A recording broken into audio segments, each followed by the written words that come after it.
আধার কার্ডের অফিস থেকে কিংবা আপনার নিকটবর্তী কোনো আধার সেবা কেন্দ্র যদি থেকে থাকে, সেখান থেকে আপনি আপনার আধার কার্ডটিকে কিভাবে আপডেট করবেন সেটি আজ আমি আপনাদের দেখিয়ে দিচ্ছি। সর্বপ্রথমেই আপনারা আপনাদের কম্পিউটার বা মোবাইলে যে কোনো ব্রাউজারে গিয়ে UIDIGOV.in লিখে সার্চ করবেন। সার্চ করার পর আপনারা নিচে আস্তে আস্তে আসবেন, বুক অ্যান্ড অ্যাপয়েন্টমেন্টে ক্লিক করবেন। ক্লিক করা হয়ে গেলে নিচে আপনাদের আধার সেবা কেন্দ্রটিকে সিলেক্ট করে নেবেন। আমি যেহেতু কোচবিহার থেকে করছি, তার জন্য আমি কোচবিহারটাকে সিলেক্ট করে নিলাম। সিলেক্ট করা হয়ে গেলে আপনারা আপনাদের মোবাইল নাম্বার ওর নিচে থাকা ক্যাপচারটা দিয়ে জেনারেট ওটিপি ক্লিক করবেন। ভিডিওটি কাটবেন না, তাহলে কিছুই বুঝতে পারবেন না।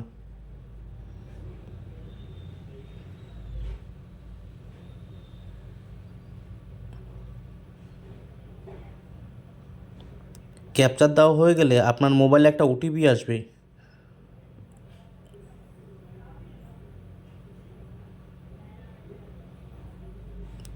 ওটিপিটি বসিয়ে দেবেন।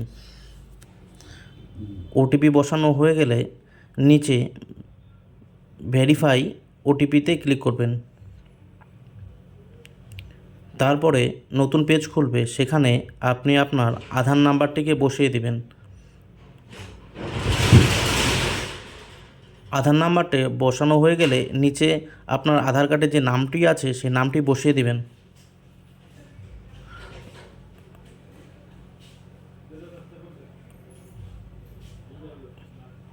যদি আপনার নাম বসানো হয়ে যায়, তাহলে নিচে আপনার আধার কার্ডে যে ডেট অফ বার্থটা আছে, প্রথমে ডেট, তারপরে মান্থ, তারপরে ইয়ারটা দিয়ে দেবেন।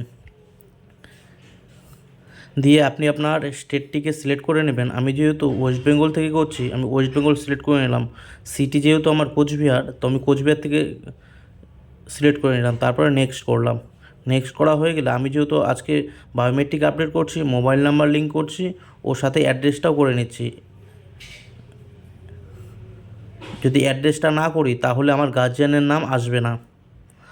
আমার ভিলেজটা যেহেতু টাকাগাছ, আমি টাকাগাছ করে নিলাম। কেয়ার অফে আপনি আপনার বাবার নাম কিংবা আপনি আপনার স্বামীর নাম বা আপনার গার্জিয়ানের নাম আপনি দিয়ে দিতে পারবেন। গার্জিয়ানের নাম দেওয়া হয়ে গেলে হাউস বা বিল্ডিং নাম্বারটি দিয়ে দেবেন। আমি যেহেতু টাকাগাছ থেকে করছি, তাহলে আমি টাকাগাছ করে দিচ্ছি। রোডটাও আমি টাকাগাছ করে নিলাম। টাকাগাছ করা হয়ে গেলে নিচে আমি অ্যাড্রেস প্রুফ হিসাবে রেশন কার্ড দিচ্ছি। আপনারা যদি রেশন কার্ড না থেকে থাকে, ভোটার কার্ড থাকে, সেটাও দিতে পারবেন, বা আপনাদের অ্যাড্রেস প্রুফ যে কোনো একটা কাগজ দিতে পারবেন। আমি যেহেতু রেশন কার্ড দিচ্ছি, তাই রেশন কার্ডটিকে আমি খুঁজে নিয়ে সিলেক্ট করে নিয়ে নেক্সট করলাম। নেক্সট করা হয়ে গেলে এবার কবে আমি অ্যাপয়েন্টমেন্ট ডেটটিকে সিলেক্ট করব, সেই দিনটিকে আমি সিলেক্ট করে নিচ্ছি। দিন ও সময়টি সিলেক্ট করে নিচ্ছি। আমি যেহেতু সানডে যাব, এর জন্য 21 তারিখটিকে সিলেক্ট করে আমি সকালবেলা 9:20 টাইমটা সিলেক্ট করে নিলাম।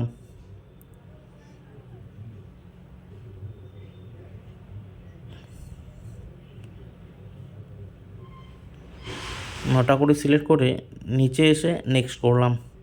নেক্সট করা হয়ে গেলে সাবমিট করতে হবে। ওকে করে এখন আপনাদের পেমেন্ট করতে হবে অনলাইনে।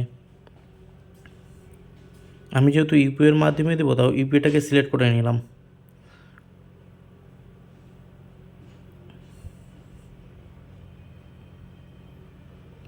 আপনারা যদি ক্রেডিট কার্ড বা ডেবিট কার্ডের মাধ্যমে দিতে চান, সেটাও দিতে পারেন। আমি ফোনপের মাধ্যমে দিয়ে দিচ্ছি।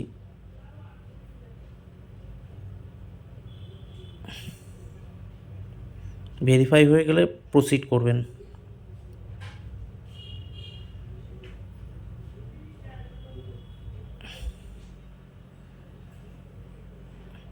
প্রসিড হয়ে গেলে আপনাদের অ্যাকাউন্ট থেকে যে চার্জেসটা সেটা কেটে নেবে। আমার যেহেতু বায়োমেট্রিক আপডেট, সেখান থেকে আমার 100 টাকা কেটে নিচ্ছে। টাকা কেটে নেওয়া হয়ে গেলে অ্যাপ্লিকেশন ফর্মটিকে প্রিন্ট আউট করে নেবেন, কারণ যেদিন যাবেন সেদিন এই প্রিন্ট আউটটা লাগবে। পিন করে নিয়ে আপনি যেদিন যাবেন সেদিন আপনার অরিজিনাল আধার কার্ড, আপনি আপনার রেশন কার্ড ও এই ফর্মটিকে নিয়ে সকালবেলা 9টা 20-র মধ্যে আধার সেবা কেন্দ্রে পৌঁছে যাবেন। সেখান থেকে আপনার কাজটি হয়ে যাবে।